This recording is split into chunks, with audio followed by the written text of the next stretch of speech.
बरही स्थित करियातपुर पंचायत के नईटाड़ में विगत 6 फरवरी को रुपेश पांडे की निर्मम हत्या कर दिए जाने एवं राज्य सरकार उदासीन रवैये के खिलाफ हो रहे आंदोलन में भाग लेने तथा पीड़ित परिवार को सांत्वना देने अंतर्राष्ट्रीय ब्राह्मण महासंघ एवं प्रदेश में संगठित अन्य ब्राह्मणों के संगठन के सैकड़ों लोगों ने मृतक के रुपेश के घर पहुंचकर उनके परिवार के लोगों को ढाढ़स बंधाई।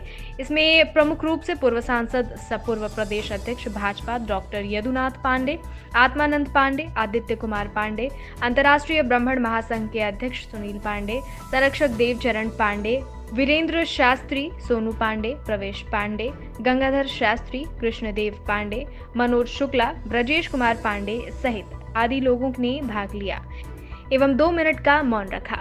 विष्णुगढ़ से अमूल्य चंद्र पांडे की रिपोर्ट। इतना हम जरूर आपको एकदम दिलाएंगे। फांसी होगा, देखिए फांसी। 2700 के 4 फांसी देंगे। 2700 जो लोग इसमें इन्वॉल्व होंगे, हम तो कहे हैं कि अगर हमको प्रशासन से न्याय नहीं मिलता है, प्रशासन से न्याय मिलेगा तो कोई बात नहीं, हमको सरकार से अगर न्याय मिल जाता है तो कोई बात नहीं, अगर नहीं मिलता है न्यायालय के द्वारा हम जाएंगे, न्यायालय के माध्यम से लेंगे, लेकिन न्याय होगा रुपेश पांडे के साथ और उसके हत्यारों को सजा निश्चित होगी। हम आपको आश्वासन देते हैं, निश्चित होगा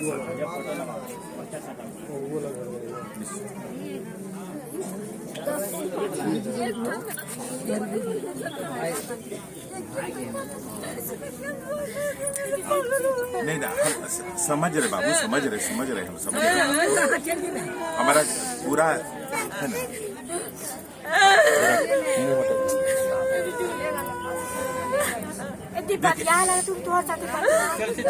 अभी अगर इस तरह से हिम्मत हारिएगा तो कैसे काम चलेगा? अभी हिम्मत मत हारिए, है ना।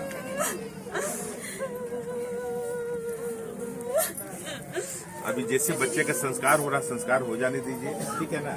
हम लोग आपके साथ हैं।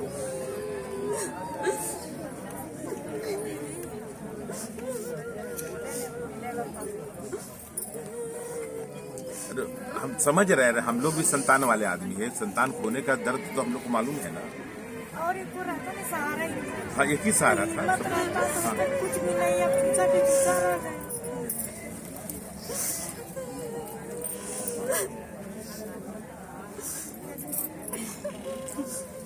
नहीं, इनको चुप करे।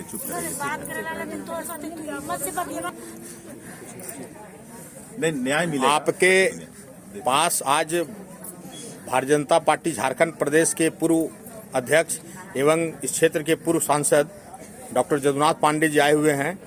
आप इनसे क्या उम्मीद रखती हैं, क्या चाहती हैं, क्या आपको मदद करें? फांसी दीजिए हमको, कैसे गुजर होगा, कैसे कर रहेंगे हम लोग, पालने बच्चे को नहीं, कैसे गुजर हम लोग काटेंगे। उनका पति भी दवा पर रहते, फांसी की सजा चाहते हैं देखने।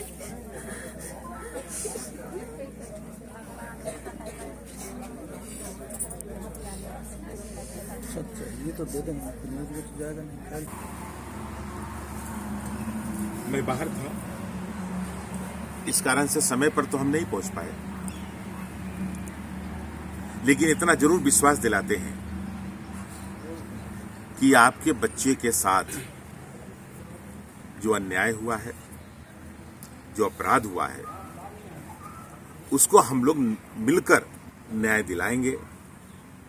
आप जानते हैं कि अभी तो विधानसभा 25 को शुरू होने वाला है, लोकसभा में भी हमारे लोगों ने इस मामला को उठाया है और हत्यारों को फास्ट ट्रैक बनाकर, क्योंकि जब से झारखंड सरकार ने मॉब लिंचिंग जब कानून बना है, उसके बाद से ये पहली घटना है। ये पहली घटना है जब से कानून राज्य सरकार ने तो बोला जा रहा है कि मॉब लिंचिंग नहीं है। मॉब लिंचिंग है जब अगर किसी एक व्यक्ति को 5 आदमी मिलकर मारता है तो क्या है वो? लेकिन वो तो आप लोग इसको मानते हैं ना। मान तो रहे हैं। आप लोग ने FIR में यही किया कि सामूहिक रूप से मिलकर लोगों ने मारा है। आपका तो FIR में यही है, तो वही ना होगा। फिर हम एक फिर SP से बात करेंगे, DGP से भी मिलेंगे और अभी हमारे 2 पूर्व मुख्यमंत्री राज्यपाल से मिले हैं और हम भी मुख्यमंत्री से भी मिलेंगे, राज्यपाल से भी मिलेंगे और इसे सीबीआई जांच कराने का हम आग्रह करेंगे। देखिए, बिना सीबीआई जांच के न्याय नहीं मिल सकता है, न्याय नहीं मिल सकता है।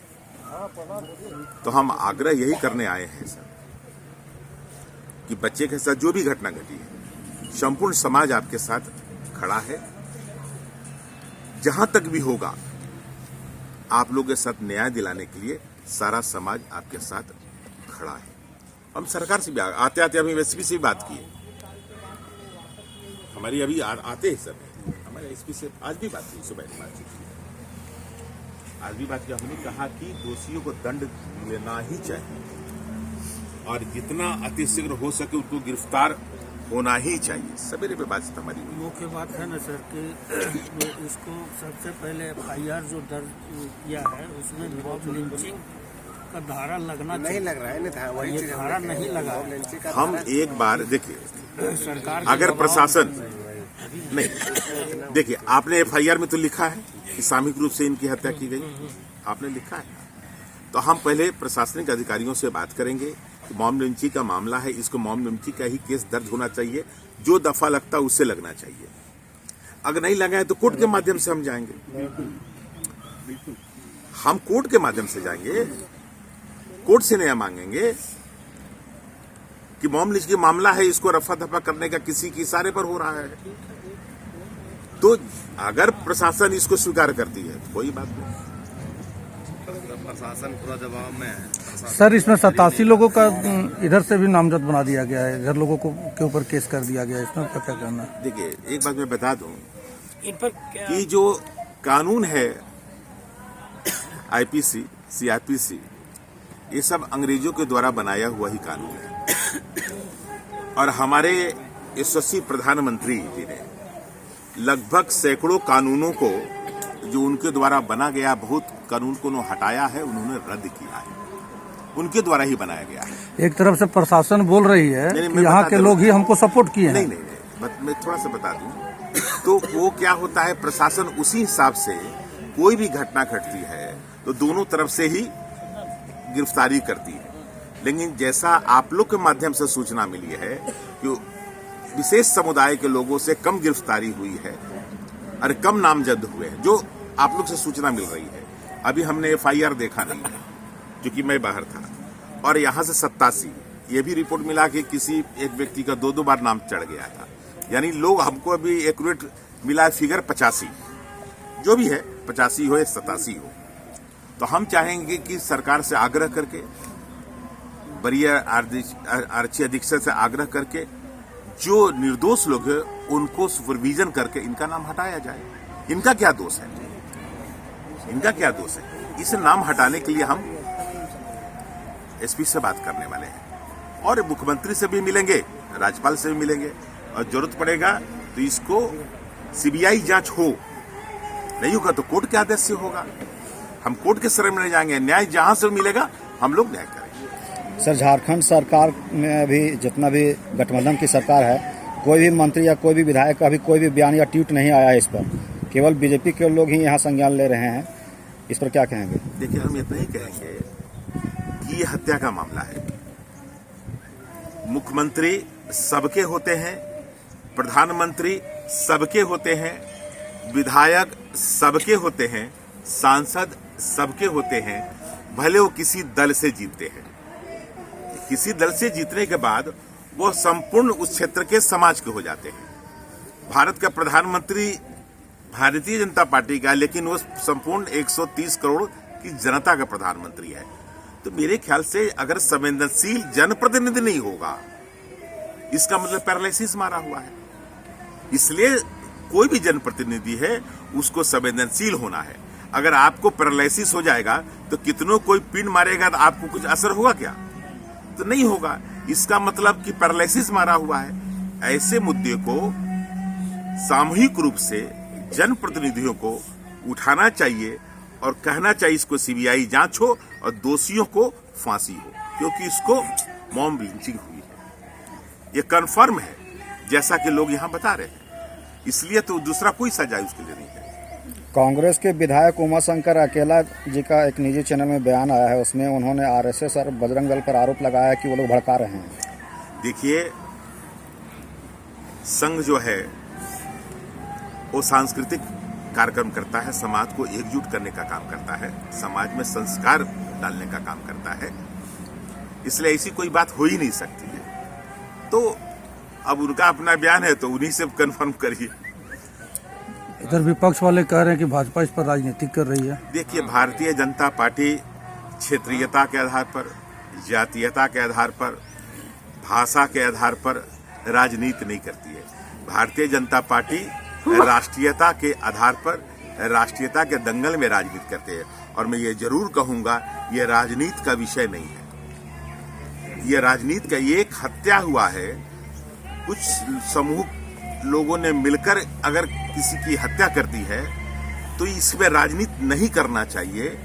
इसके न्याय के लिए हर दल के लोगों को दलगत भावना से ऊपर उठकर इसके लिए संघर्ष करना चाहिए। इस बच्चे के साथ, रुपेश पांडे के साथ न्याय दिलाना चाहिए, हर जनप्रतिनिधि करना चाहिए। दलगत भावना से ऊपर उठकर, दलगत राजनीति से ऊपर उठकर राजनीति नहीं करना है। किसी को रोका है, किसी दल को आने से कोई रोका है? हमें कोई रोका नहीं, किसी को और कोई नहीं रोका। इसलिए सभी, मेरा तो आग्रह होगा सभी जनप्रतिनिधियों से, आप आए और रुपेश पांडे को न्याय दिलाएं और जो दोषी है उसको फांसी के तख्ते पर पहुंचाएं। सर, मृतक के परिजनों को सरकार से आर्थिक सहयोग या अन्य किसी प्रकार का सहयोग के लिए क्या कहेंगे? देखिए, मैं अभी तो आया हूं और अभी मैं एफआईआर का जो कॉपी है इनसे भी ले लूंगा। उस आधार पर मैं मुख्यमंत्री से बात करूंगा, राज्यपाल से बात करूंगा। और चूंकि हमारे दल के नेता ने घोषणा करके यहां गए हैं कि आर्थिक सहायता हम लोग करें, उन्होंने घोषणा भी किया है, उतनी आर्थिक सहायता तो आपको मिल जाएगा। और जितना और हो सकता है, समाज आपके साथ खड़ा है। धन्यवाद। चलिए, ठीक से, धन्यवाद। देखिए, ये बात स्पष्ट है कि हम सभी न्याय की याचना करते हैं, न्याय की मांग करते हैं। और आज जो है समाज में यह स्पष्ट रूप से देखने को मिल रहा है कि देश को दो भागों में खड़ा कर दिया है। एक भाग यदि दुखी होता है, मर्माहत होता है, तो दूसरे भाग को संरक्षण दिया जाता है। यह दुख का विषय है। न्याय में अगर पारदर्शिता नहीं हो, न्याय में पक्षपात हो, तो वह न्याय नहीं होता। और झारखंड में हमारे बीच के हमारे भाई को, हमारे परिवार के एक सदस्य को हत्या कर दिया जाता है और उस पर लोग कहते हैं कि नहीं, भाजपा पक्षपाती कर रहा है, ये लोग आकर राजनीति कर रहे हैं। यह सोचने वाली विषय है कि आज समाज में हमारा भाई की हत्या हुई है और हम आज यहाँ प्रेस वार्ता करते हैं कि नहीं, हमें न्याय दो। यार, न्याय तो स्वयं वैसे अधिकारियों को सोचना चाहिए, देखना चाहिए, समझना चाहिए कि आज हम मर्माहत हैं, दुखी हैं और हमारा पूरा परिवार, हमारा पूरा समाज आज मांग कर रहा है। उसके बाद भी राजनीति होता है और हमारे लोगों पर ही मुकदमा दर्ज होता है। 85 और 87 लोगों पर मुकदमा दर्ज होकर के यह केवल राजनीति का षड्यंत्र रचा जाता है। हम दुखी हैं, हम रो रहे हैं, हम तड़प रहे हैं, मेरा भाई मर गया और इस पर कहता है कि नहीं, इन लोग है जो दंगाई कर रहा है, इन लोग है जो अति कर रहा है, इन लोग है जो सामाजिक समरसता को तोड़ रहा है। ये अन्याय है। मैं पूरे समाज को साथ लेकर न्याय की याचना करता हूँ। न्याय दो, न्याय दो, न्याय दो, नहीं तो रणभेरी होगा और उसके बाद आपको पछताना पड़ेगा कि हमारा धर्म, हमारी मर्यादा हमारे से। भय बिनु होय न प्रीत, विनय न मानत जड़ जड़, गए 3 दिन बीत, बोले राम सकोप तव, भय बिनु होय न प्रीत। जब तक इन लोग दुष्टों को, हत्याइयों को नहीं समझ में आएगा, तब तक हम आज मर्माहत हैं, दुखी हैं। अब इसी शब्दों के साथ में मेरे पास शब्द नहीं है बोलने का। अब हिंदू जागो, समाज जागे, धर्म की मर्यादा की रक्षा के लिए अपने को समर्पित करे। एक एक बच्चा उस बच्चे के साथ खड़ा है, हमारा पूरा परिवार हमारे साथ खड़ा है। खड़ा हो कि नहीं भाई मेरे? सभी देख ले, समझ ले, वह बच्चा एक बच्चा नहीं है। हम रुपेश के रूप में, आज हम सभी रुपेश के रूप में खड़े हैं। हम न्याय की मांग करते हैं। बहुत बहुत धन्यवाद। इसके लिए आप क्या कहना चाहते हैं इस पर? मैं रुपेश रुपेश पांडे के हत्या का घोर निंदा करता हूं और प्रशासन को यह चुनौती देता हूं कि वो पैरालाइसिस में भी, एक किसी को पैरालाइसिस हो सकता है, सबों को नहीं, और वो पैरालाइसिस के अवस्था में भी वो इस पर कानूनी कार्यवाही हेतु विशेष ध्यान देकर न्याय हमें दिलाए, क्योंकि पहला कार्य प्रशासन का ही होता है, फिर न्याय का होता है। न्याय सर्वोपरि है। मैं न्यायालय से भी प्रार्थना करूंगा, क्योंकि मैं अधिवक्ता हूं और हम सारे अधिवक्ता, पूरे प्रदेश के अधिवक्ता इस बात पर अड़िग हैं कि हम लोग रुपेश के हत्या का खुलासा करके रहेंगे और न्याय दिलाकर रहेंगे, अभियुक्तों को फांसी दिलाकर रहेंगे। धन्यवाद। सर, एक बात पूछनी थी। आप दोनों अखिल भारतीय श्रोत्रिय ब्राह्मण महासंघ के अध्यक्ष और सचिव हैं और सौभाग्य से अधिवक्ता भी हैं, और रुपेश के परिवार को इस न्याय पाने के लिए अधिवक्ताओं की आवश्यकता होगी। क्या विश्वास किया जाए कि आप लोग उनको निःशुल्क मदद करेंगे न्यायालय कार्य में, न्यायिक कार्य में? इस पर कोई शुल्क की आवश्यकता ही नहीं होगी। जहां तक होगा हम उसको डोनेशन करके, उनके एक एक पन्ने को हम लोग डोनेशन करके देंगे, एक एक टिकट को हम लोग डोनेशन करके देंगे। उनके परिवार को किसी भी तरह का कोई आर्थिक क्षति नहीं होने देंगे। धन्यवाद। सर, आप प्रदेश अध्यक्ष महोदय इस पर अपना प्रतिक्रिया देकर आगे बढ़ाइए। ये नमस्कार, मैं रुपेश पांडे हत्याकांड का घोर भर्त्सना करता हूं और खुले शब्दों में यह कहता हूं कि जिस समाज ने इस प्रकार की घोर निंदा या कुकृत्य किया है वह उचित नहीं है। अगर उनको लगता है कि समाज में वही बलवान है या ताकतवर है तो ये उनकी भूल है। और मैं प्रशासन से मांग करता हूं कि जिला प्रशासन जो 27 अभियुक्त, नामजद अभियुक्त बनाए गए हैं, उन लोगों को अविलंब गिरफ्तार करे, अन्यथा हमारी संगठन पूरे झारखंड प्रदेश में चरणबद्ध तरीके से आंदोलन करने को बाध्य होगी। रोड पे हम लोग हमेशा उतरने के लिए तैयार हैं और इन पूरे परिवार के साथ पूरा संगठन का, हमारे पूरे संगठन अंतर्राष्ट्रीय ब्राह्मण महासंघ का आत्मीय, साथ ही हर प्रकार का जुड़ाव लगाव रहेगा। हर प्रकार से शारीरिक, मानसिक, आर्थिक, तीनों प्रकार से हम लोग सहयोग देने के लिए सदैव तत्पर रहेंगे। धन्यवाद।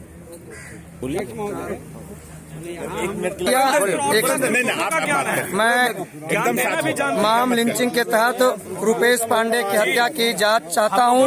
उसके तहत दोषियों को फांसी मिले, कानूनी कार्रवाई हो। अगर नहीं होती है तो हेमंत सरकार सुन ले कान खोल करके, अब विप्र समाज रोड में आएगा और समस्त हिंदू समाज रोड में आकर के अब तांडव करेगा। शिव तांडव हुआ था ना, हम लोग रोड पे तांडव करेंगे अगर इंसाफ नहीं मिलता है तो। इसलिए मैं आग्रह करता हूं सरकार से, हाथ जोड़ के प्रार्थना करता हूं कि रुपेश पांडे के हत्यारों को शीघ्र, यथाशीघ्र जितने जो लोग नामांकित किए गए हैं उनको गिरफ्तार किया जाए और उसके ऊपर कानूनी कार्रवाई हो, नहीं तो अब उग्र आंदोलन होगा। यहाँ प्रशासन, जो बड़ी प्रशासन है, सब उनके सामने नगण्य है क्या? उनके द्वारा आदेश किया जा रहा है कि उनको गिरफ्तार किया जाए, लेकिन अभी तक कान में तेल देकर सोए हुए क्यों है प्रशासन? भाई कहीं तो प्रशासन की चाल है। और इसके चलते अगर ऐसी दोहरी नीति रही तो हम लोग रोड पे, चाहे हजारीबाग, बरकट्ठा, बरही, गिरिडीह, चतरा, हर जगह जाम करेंगे ताकि लोगों को लगे कि हम एक बात जान लीजिए, अगर हम ब्राह्मण संघ उठा सकते हैं तो बम भी उठा सकते हैं। जय परशुराम। ऐसा है, आज जो है परशुराम, आज स्थिति ये हो गई है हमारे समाज में, लेकिन गलत सहेंगे भी नहीं। अच्छा, सनातन ये ब्राह्मणों पर कुठाराघात नहीं है, ये सनातन पर कुठाराघात है। जहाँ भी देखा पूरे हिंदुस्तान में ये चर्चा चली हुई है और ब्राह्मणों को टारगेट इसलिए किया जा रहा है कि समाज को, सनातन धर्म को